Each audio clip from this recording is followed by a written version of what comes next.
So I grew up in an area of Ohio, in the Midwest, that was very much kind of like middle, normal America, kind of the typical American story where we were one of, I personally our family was one of three African American families that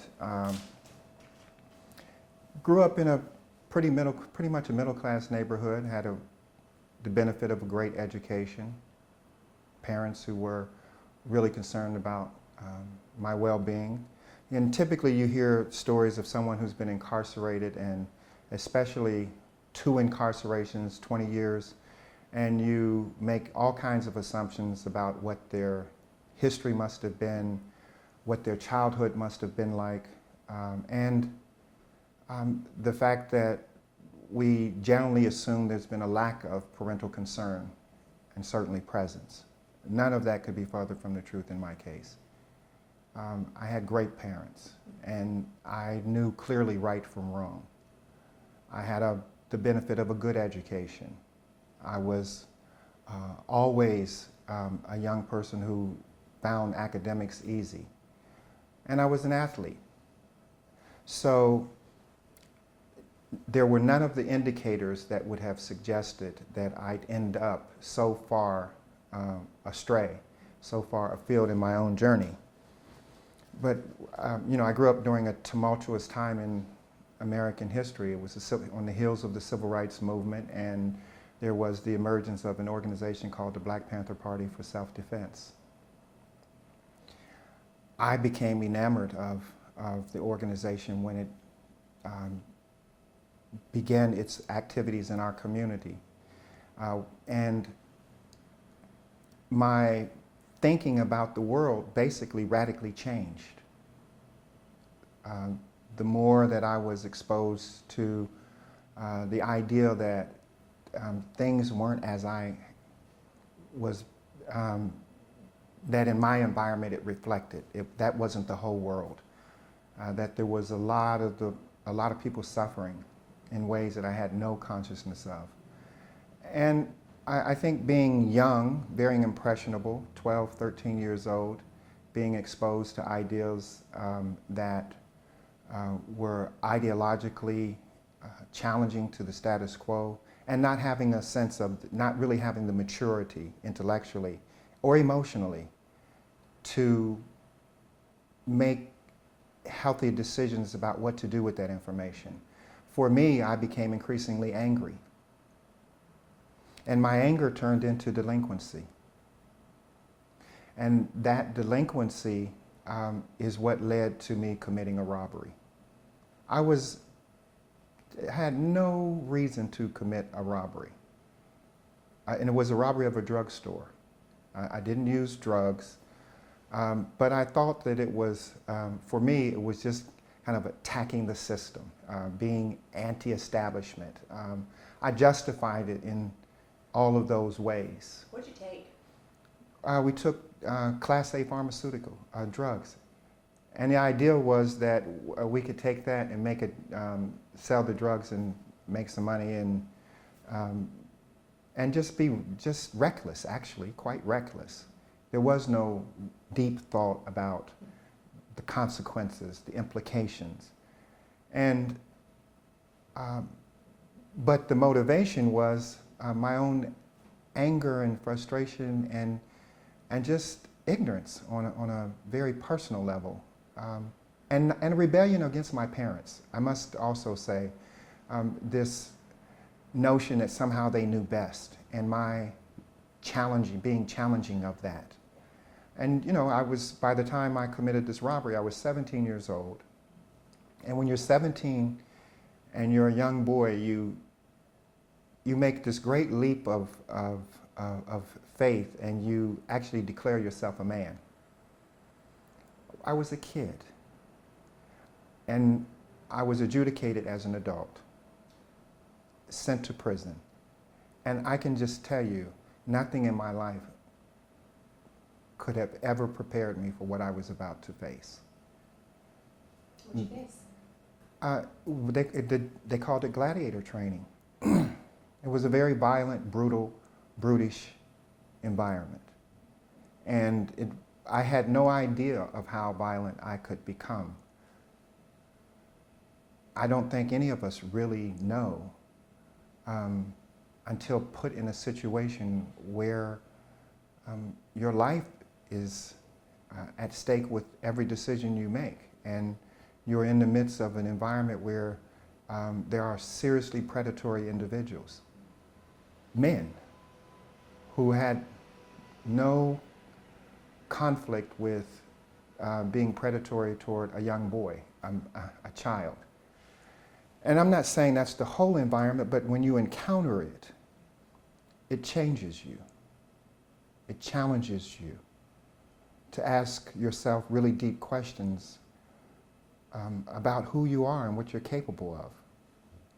And what I can say is that I discovered that I was capable of extreme violence. I was stabbed during that period by Aryan Brotherhood members. It was a very racialized environment. You had to identify yourself racially with a group, and your interests were directly tied to that group, for good or worse. And where was this? Ohio. This was in Ohio. In Ohio, Okay. yes. Okay. And I ended up in maximum security prison, and after 5 years, ultimately, I was released. So what I can tell you is that by the time I was released at 22 years old, whatever horrible things were imagined about me, my antisocial kind of behavior in the past, my criminal choices, and all those kinds of things that made it seem that I was a really bad person, I can honestly say that I was a worse person when I came out of prison. I had not come to terms with why I was there. I felt very much a victim. I felt that I had been betrayed by a system that did not have my interests at heart, to put me as a boy into an environment with men that would, where I would be challenged to become the kind of person that I did to survive. So I had all kinds of really conflicting emotions around my experience. And I say conflicting because it conflicted with the person I was raised to be. The values of who I saw myself as a child, as a young person, the person who I woke up every morning and heard my mother declare me to be, the person I knew myself as in my community. All of those things came into violent conflict with my experience in prison. And then to be let out at 22, and I was just angry. And I was wounded. So it was quite predictable that I would return to crime, actually. It was quite predictable that I would not comply with societal rules, that I would continue on a reckless and destructive path. And that's exactly what happened. 2.5, 3 years later, I was rearrested, and I was 25 years old. And I remember thinking how this is not the way I imagined my life would end up. The judge looked at me and he said, you know, young man, I've taken 2 days to really decide how I should sentence you. You could have been here today as an attorney representing a client, or the prosecution representing the citizens of our great state. But today, you chose to be here as a criminal defendant. And my only regret is I cannot give you more time. He sentenced me to a maximum sentence of 75 years. I was 25 years old. I didn't realize that. Yes. 75 years. My maximum sentence was 75 years. And he said he was very clear that it wasn't likely that I was going to live 75 years, that that I had chosen to be a criminal. I had chosen a criminal path with all of the talent and all of the resources and all of the wonderful opportunities that I had as a starting point. I chose a path so destructive. And, you know, I looked at the judge, and my lawyer was outraged, and I looked at him, and what I recognized in that moment was that I wasn't going back to prison because I had been in the Black Panther Party for self-defense.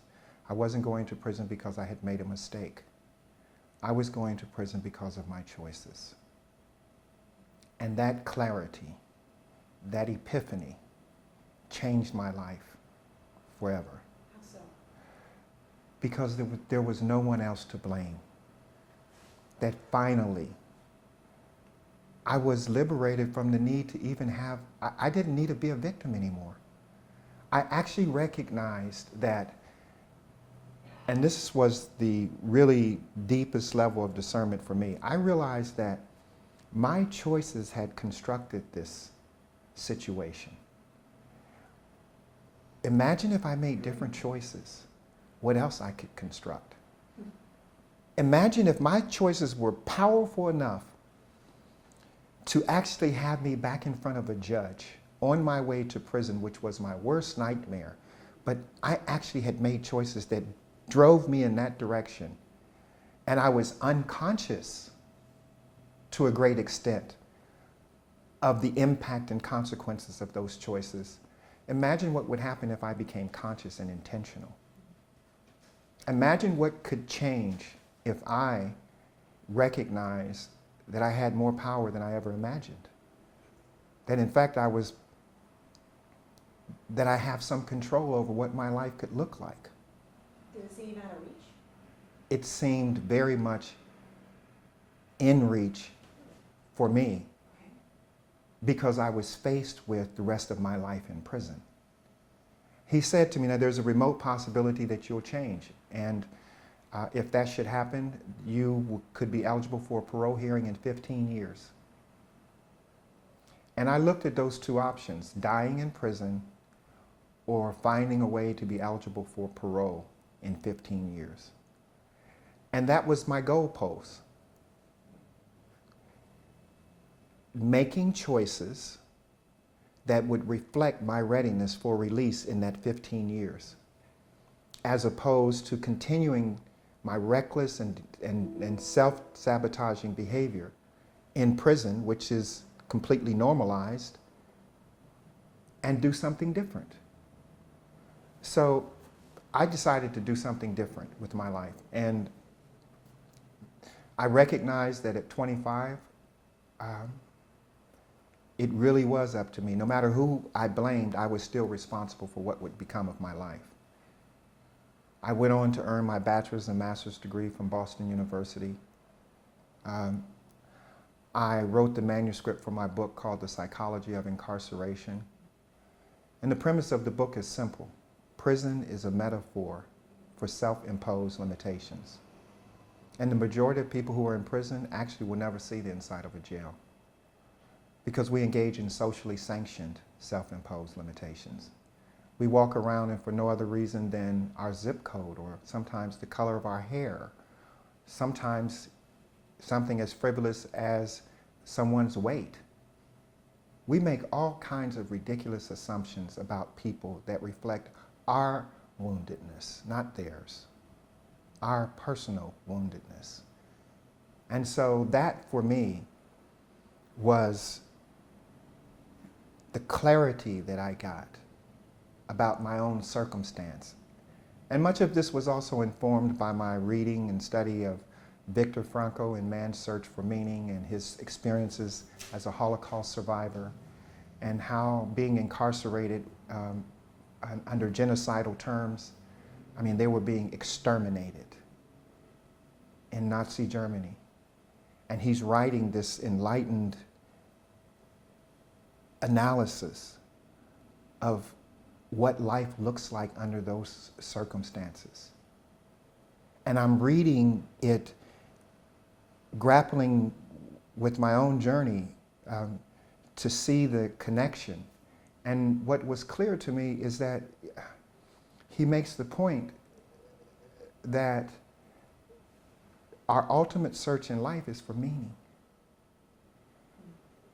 And absent meaning, it's really, really, really difficult to be authentic.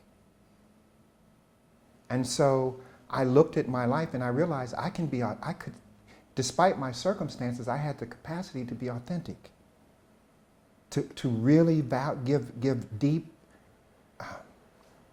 meaning to what my journey would be, and that it could be noble, even under the most disparaging and horrific circumstances. I saw it. I was witness to it. And I also had the benefit of being able to read the stories of others who were grappling with it as well. And so those studies of Viktor Frankl in Auschwitz and the Holocaust circumstance of genocidal incarceration, they were called prisoners. They were called criminals. And I would say to guys in prison with me, I am guilty for what I'm here for. I committed the offense. Yes, I understand that there's a broken system. I understand that things could have gone differently. But I also take ownership for the fact that I made choices that brought me here. And where I have the greatest power is not over the broken system, but over the choices I make. So I recognize that there were examples of men and women who were under extraordinary circumstances redefining their meaning in life. At what point did you start to reach out to, and pardon me if I'm jumping right No. ahead, but at what point did you reach out to Nelson Mandela's daughter? Nelson Mandela's daughter came on. I always followed current events in prison, and I realized that she had been awarded a foreign Fulbright scholarship to attend UMass Amherst. And the second person to Viktor Frankl, whose life inspired me, was Nelson Mandela. So when I read that she had moved to Massachusetts, Amherst, to study at UMass Amherst, I said, I'm going to write her. I didn't have an address or anything, so I wrote the registrar and sent a letter to her and said, I explained that I was in prison, because on the envelope it stamps big red letters, inmate correspondence. So I knew I was at a real disadvantage when I was writing from the first place. In fact, many of the prisoners with me at the time were all saying, Osiris, that woman is not going to write you. What makes you think that Nelson Mandela's daughter would write you? You're in prison. I'm saying, so is her father. And maybe what I say will touch her in some way because of the inspiration he's had in my life. And how I am inspired by what I've seen. And so I wrote her. The registrar apparently one day saw her, gave her the letter, and she wrote me back. And we became pen pals. And in 1986, I made a commitment to her and to her father through her that I would one day, once released from prison in America and successful, that I would move to South Africa and work in schools and prisons to honor the contribution he made to me in my life when I was at the bottom. And that was 1986. Now, we never met physically. It was only letters that exchanged. And after a few years, we lost contact with each other. I was transferred to another prison, and all of my information was confiscated. And ultimately, I realized I saw Nelson Mandela released from prison before I was.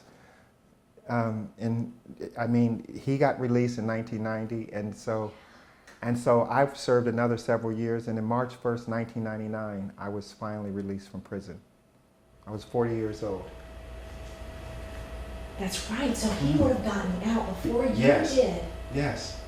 So he got out, and I remember being in prison crying.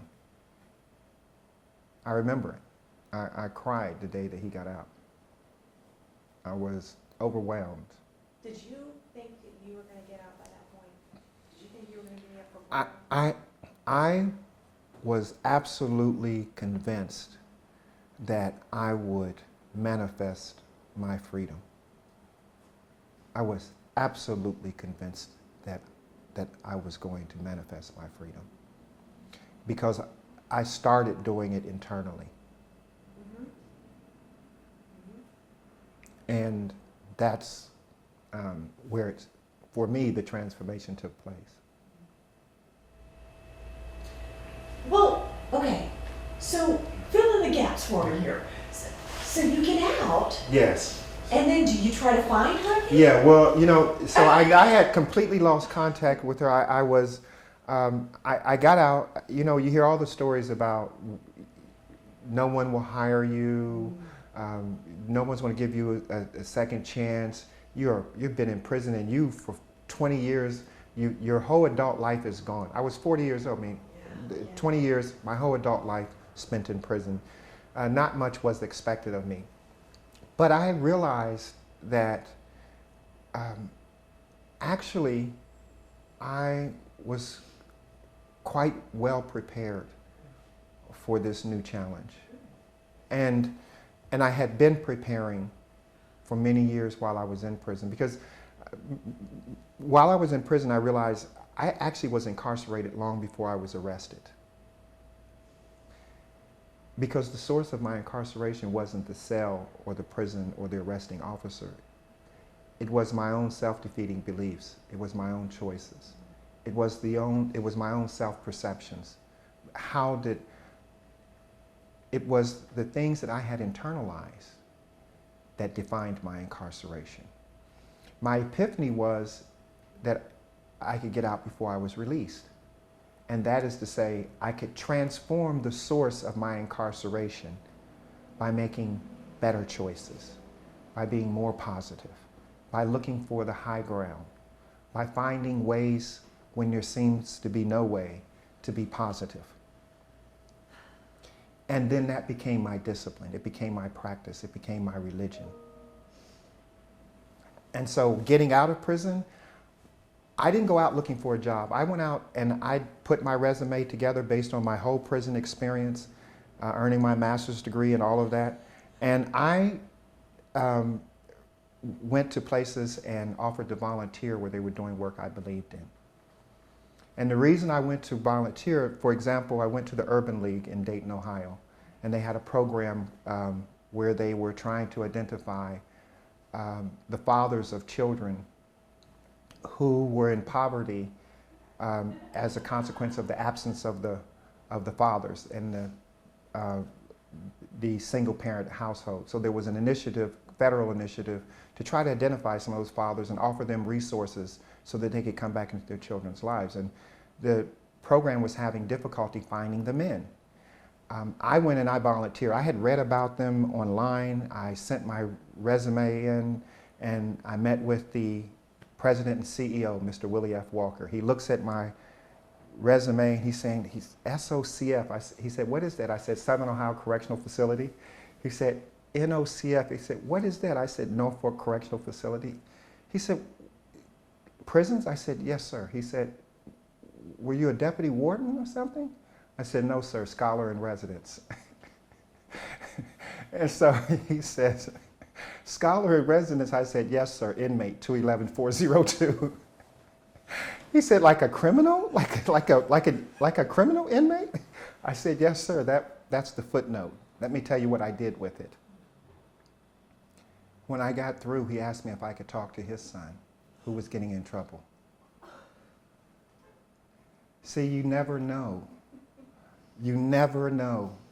Just because it's the perfect home, people have the perfect title, they have the right address, they drive the right car, they have the right answers. You don't know. You don't know. And so I went there and became a volunteer. I was hired within 2 months. I got hired. By the time I left the Urban League, my nickname was Mr. Urban League. I outworked everyone on the landscape, everyone. And I was really, really clear because I was doing something I believed in. And when they couldn't find the guys, they kept saying we couldn't find the guys, that these missing in action fathers. I said, I'll find them. And they said, Really? How is that? We've been doing this program for 3 years and we can't get the rest of our funding because we haven't done it. I went down to the parole office and I started asking all those guys there who had children, most of whom had children, would you like to help your child? Would you like to make sure your child doesn't end up where we've been? Just a really honest conversation with them. And I said, in addition to that, this program that I'm going to introduce you to, you can get job training. You can have an opportunity to get a better job than what you already are applying for. And these guys came on board. We won a national award. It was an exceptional program. And I went on to do a lot of other work. I ultimately got recruited to New Orleans post Hurricane Katrina and worked under the administration there. They were doing electronic monitoring as a way of relieving overcrowding in the jails. I was brought in to do programming around social emotional development, so cognitive behavioral practices to get at why you're arrested in the first place. Yes, you're going to get out on electronic monitoring, but why were you there?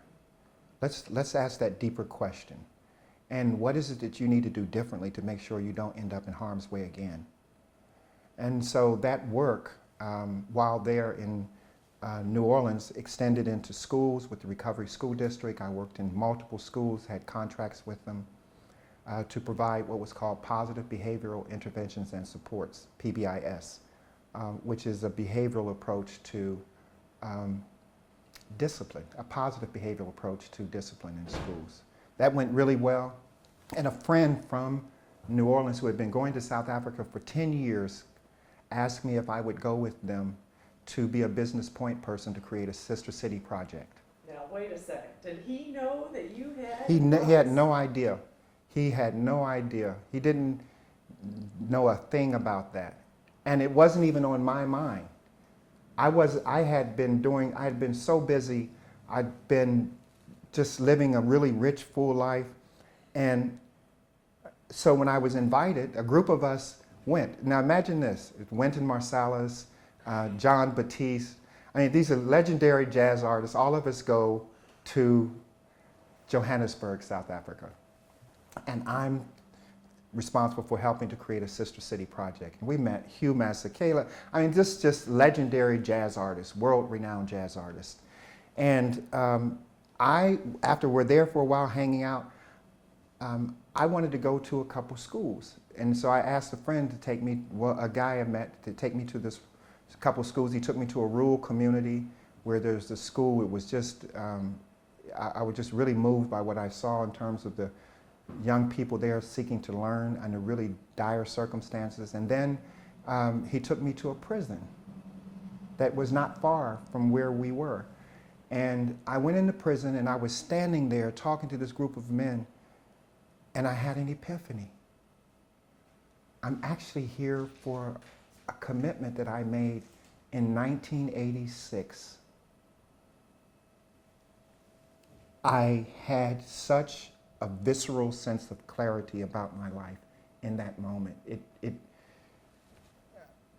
was a very, very deep spiritual moment for me. And I knew why I was there. God was just tapping you on the shoulder. Every step of the way, he would just give me clarity. And I knew then that I wasn't there for the Sister City project. I mean, I wrapped it up, I helped them, everything, and I stayed. And I started doing some work, volunteer work, and I introduced PBIS. I named it PBIS Africa, got a trademark for it, introduced it into South Africa. I took my program Reentry Initiative, Restorative Justice Reentry Initiative called Get Out and Stay Out, implemented that into prison. And we graduated 120 men in the prisons from our program in 2013. And so what happened was, while I stayed there, one day I lived in an area called Hyde Park, a suburb in Johannesburg, and I was in a store, the Whole Foods of South Africa. It's called Woolworths. The name of it is Woolly. Everybody calls it Woolies. So I walked in the store, I was walking around, and I came around the corner, and there was Makaziwe Mandela. I knew her because I saw her face in all of the newspapers and stuff. I mean, it's Mandela, it's Nelson Mandela's eldest daughter. So her face was everywhere. And I looked at her, I said, Makaziwe. She takes a step back and looks at me and says, and who are you? I said, Khalil. She leaned in, she said, Khalil Osiris from Prison in America? I said, the same one, now free. She looked at me, she said, oh my God, hugged me. We talked. You remember, we had never seen each other physically when we were just pen pals. She never visited me, anything. 25 years later, I'm at a grocery store in Hyde Park in Johannesburg, and I meet her in person for the first time.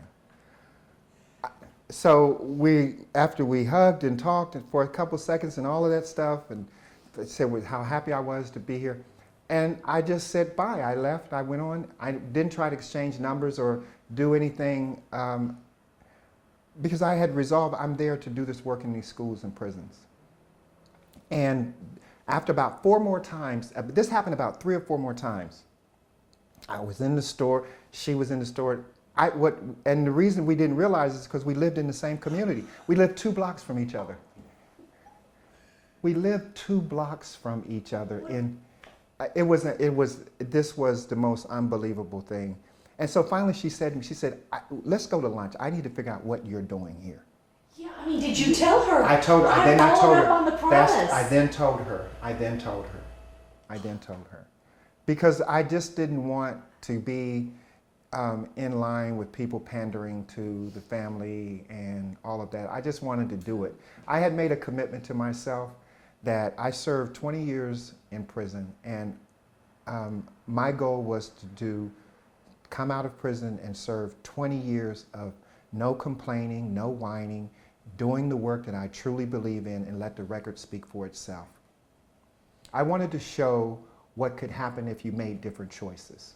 I know the broken system story. All of us hear it. It's grounded and pounded into us. I get it. I'm simply saying that while you wait on the system to change, do some changing yourself. Make some changes with the things you have power over right now. And maybe if we do that well enough, this thing that we're calling change the system will be expedited, because it started from what we did ourselves, what we took ownership, rather than what we blamed others for. And so I wanted to just do the work in South Africa.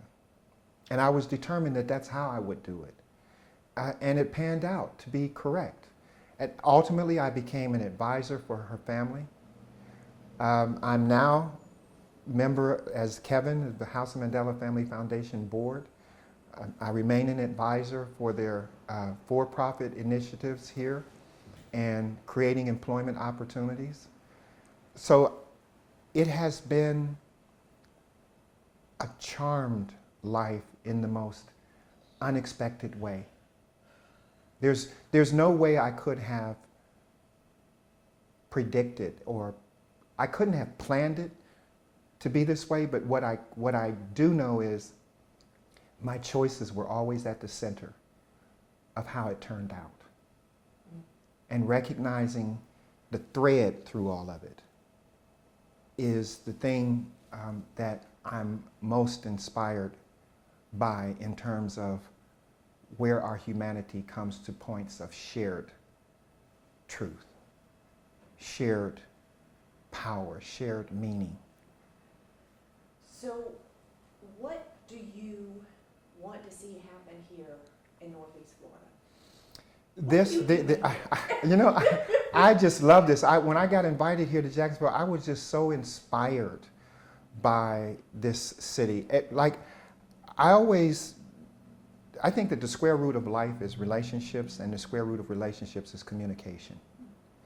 So my first thing in coming here was that I saw people that were amazing. I mean, just just every little pocket of community that I went to, I heard an excitement about things and people, from the cuisine to, I mean, people coming in with new restaurant concepts to, I mean, just all kinds of things that aren't immediately obvious when you come to Jacksonville. It's like a city, I see it like this city with this immense potential that's just starting to bubble up in a way that creates just some amazing momentum. And so being in Jacksonville, I was clear, this is the best place to invite Dr. Mandela to come and see what's happening. Because I'll tell you the thing that really turned the tide for me was, I learned about Operation New Hope and Kevin Gay and the work that they have been doing with reentry, helping formerly incarcerated individuals find a pathway to successful reentry based on their choices, based on them taking ownership for what they could do for themselves and their families. And the irony is that Kevin was traveling a path similar to my own, except he was a person who's never been incarcerated. So imagine, for me, I looked at what Operation New Hope has been doing in this city, and the more I learned, the more inspired I was. And then I recognized I had a brother from another mother who's the CEO, founder and CEO of an organization. I was thinking to myself, well, this is what happens when you make those kinds of choices. You can be CEO of an organization that you start like this. And we just hit it off. We started talking about the work and the missing links in the work that both of us have been doing. My missing link was kind of an institutional platform such as Operation New Hope. And recognizing that as much as I talk about the importance of personal choices and personal accountability, you also need institutional supports in place that allow people an opportunity to come together and access resources in a way that's evidence-based, that looks at what the research says works versus what doesn't work. And that's what they have been brilliant at Operation New Hope. I mean, I have never seen a better model of reentry practice, evidence-based reentry practice, than what is happening here at Operation New Hope. Wait a second, now you've been all over the world. Yes. And this yes. is the best you've seen? Absolutely. But I'm saying, hands down, this organization's work is the best work that I've seen around the country and around the world in reentry practice. And so I don't think that's by accident. I think that they've been very intentional here in how they build out the practice of literally providing pathways of opportunities for people who are returning citizens, formerly incarcerated returning citizens.